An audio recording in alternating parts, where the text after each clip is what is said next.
Hello and welcome to the Lost Art Podcast. I'm Paul and I'm here with Gar. That will be me. I am here. It's me. He is. I can see him in front of me. Sometimes he's not actually here. He's just there in spirit. I've been making videos in my house without you, and it's real weird.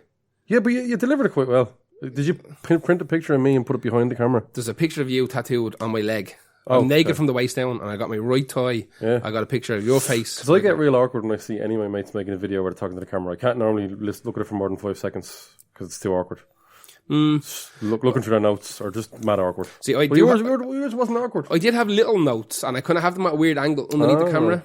Yeah. So I can, when I hold the record up, Yeah. I can kind of get a little glimpse. Not a glimpse, I don't a think I'll glimpse. be able to do videos on my own. I'm not going to lie to you. I think I'll be too weird about it. Yeah, it doesn't really bother me. I made another one today, Good. but there's a little bit of background noise in it, so I might redo it again tomorrow. Cool. Wait, what are we doing? Today we are doing Listener Submissions Volume 2. So we went through and picked another 8 songs at random from the playlist. Lord in heaven. People are testing us now. Yeah, but remember I said last time people will start putting their own songs on it? Happened twice tonight. Yep.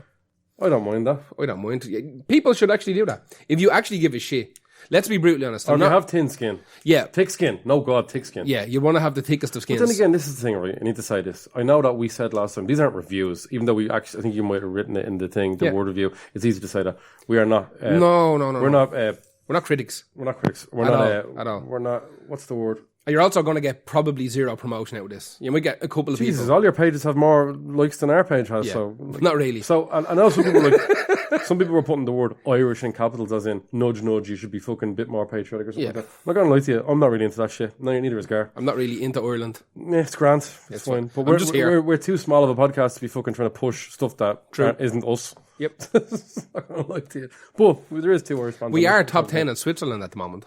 Are we? Switzerland. Switzerland. And Japan and Canada. That's mad. Isn't it?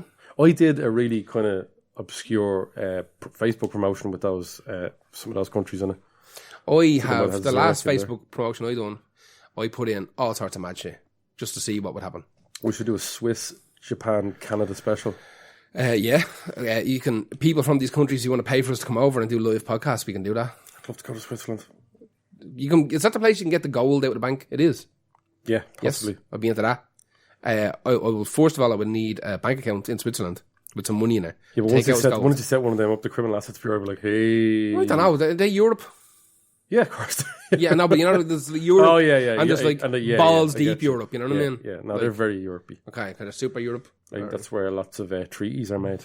Is it? I don't know. I don't know. I don't fucking read anything about books. Brexit, Well, I do, Brexit for life, son. I do like the idea of Switzerland. It looks gorgeous. Japan, obviously love to go there. Canada, considering everyone I know has gone there and lives there because Ireland is shy. I'm afraid of going to Japan because I don't know what I'd eat. What would you eat? Massively, the exact same fear. Only thing I'm worried about. Exact same fear. Only thing I'm worried Even about. though it's probably a vegetarian's paradise. I doubt it. Oh, I don't know. I think it is. They'd be eating live squid and all. Yeah, See but them like, they're films? also really tofu-y. Yeah, no, but that fucking, like, my tits are big enough. That's a massive problem for me. Yeah. Just I've needed nothing but tofu. Good for your years. jip. Gets rid of jip. Like half your chances of getting women pregnant. Tofu. So does looking like me. And having tits. We might be alright. We might survive a trip to Japan if we went. Anyway, Let's do this. We put the thing on and we ran them.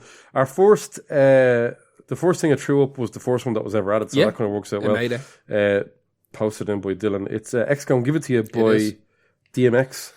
I mean, it's an outrageously great song. It's super.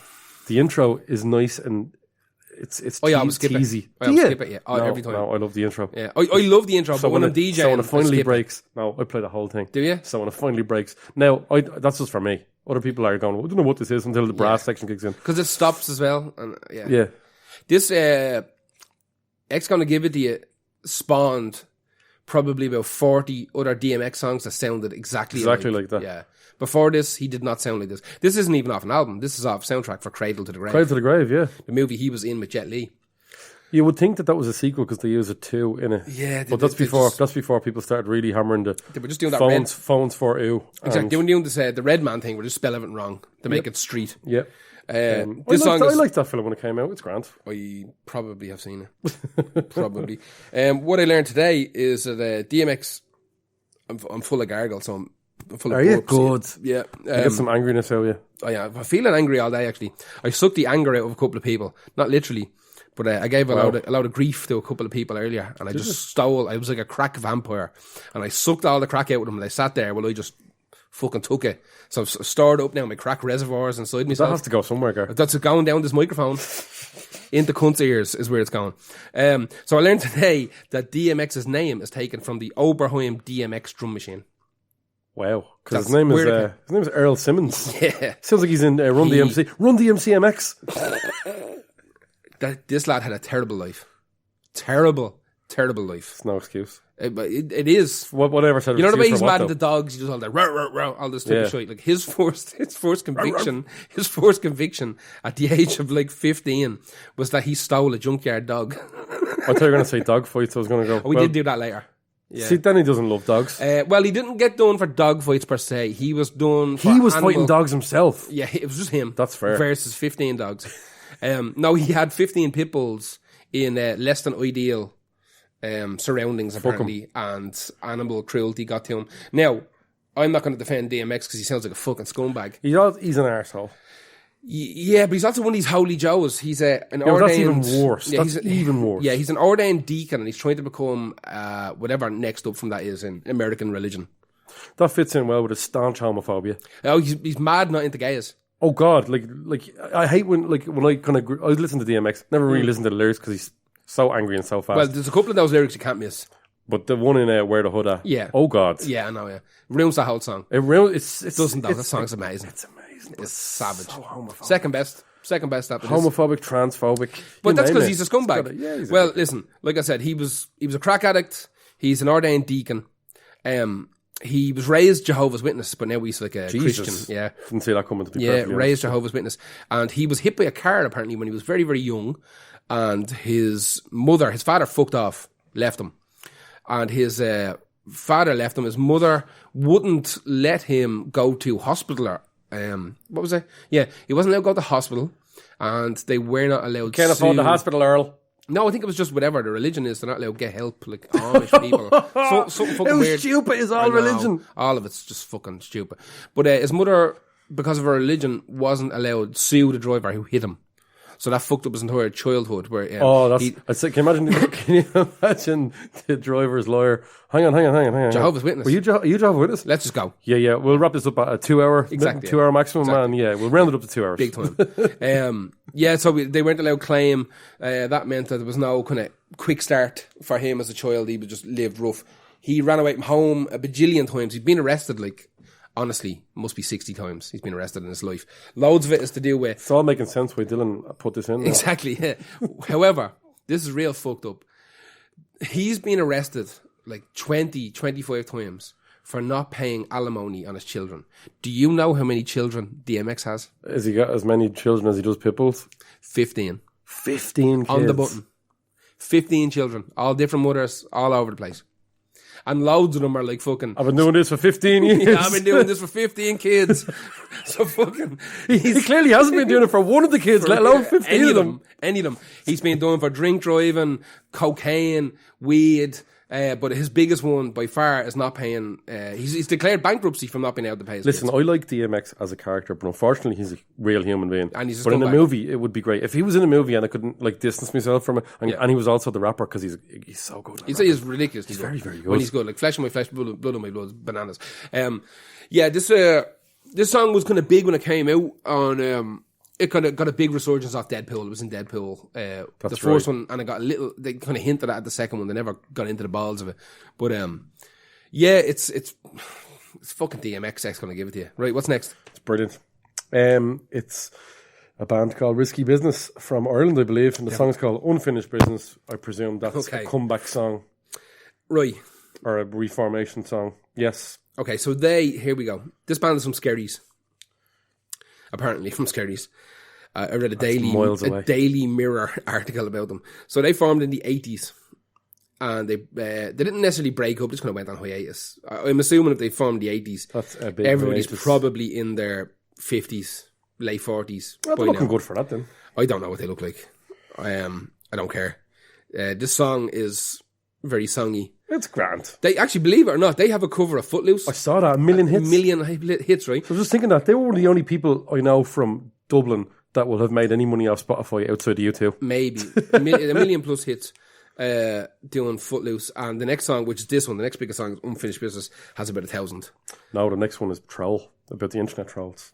Fuck up, is it? Yeah, I checked it. It sounds like it's Has about 1,000 as well. It sounds like it's about either Katie Hopkins or possibly me.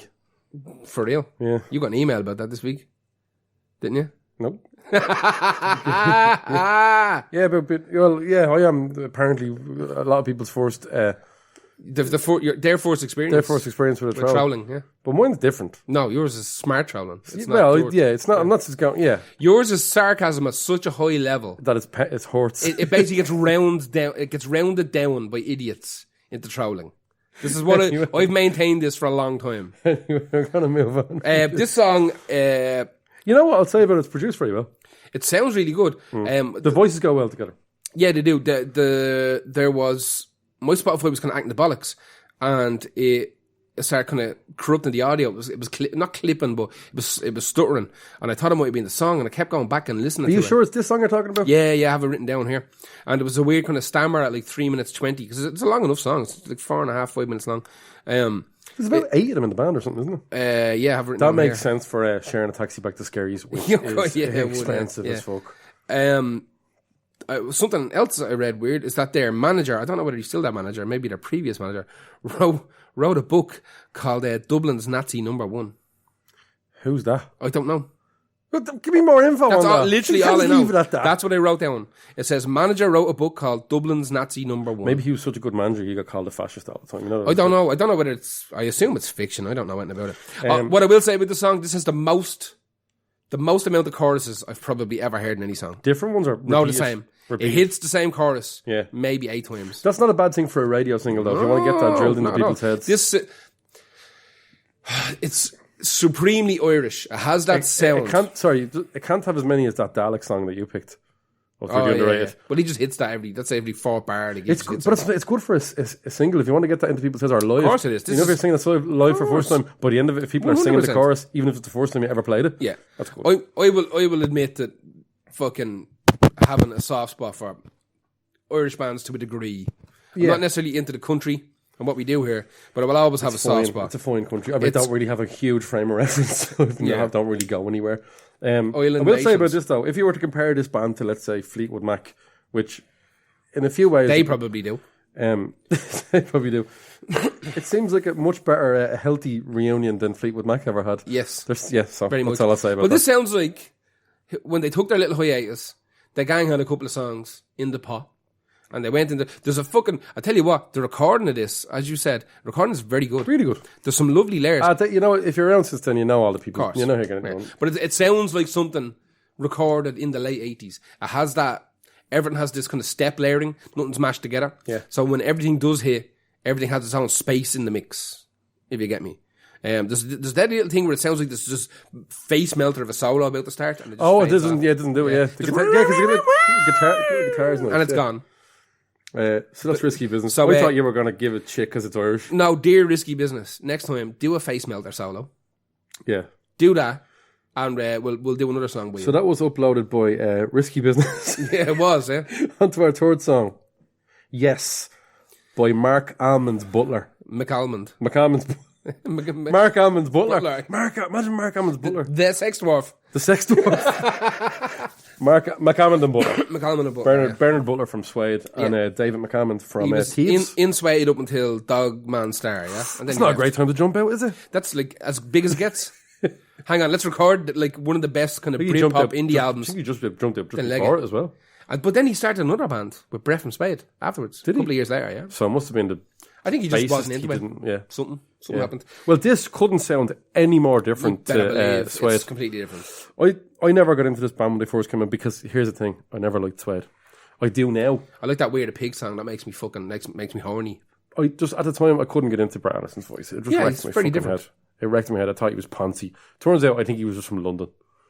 Yeah, he's one of them little haircut London lads, isn't he? At the time when I was young and listened to this, I was like, I hate this. But that's why I never bothered with McAmmond and Butler. So when I heard 1995, I thought this was later than that. 95. I'm going to be brutally honest with you. Brutally honest. I never even heard of Malcolm and the Butler. Did you know? Oh, no, I did. It was huge at the time. It was all because I used to read Q and Enemy. Yeah, we never bothered. And the reviews were very, very good for this album at the time. I remember being huge. Yeah, 1995. This song reminds me of a mix between Carly Simon's "You're So Vain" and Martina and the Vandellas.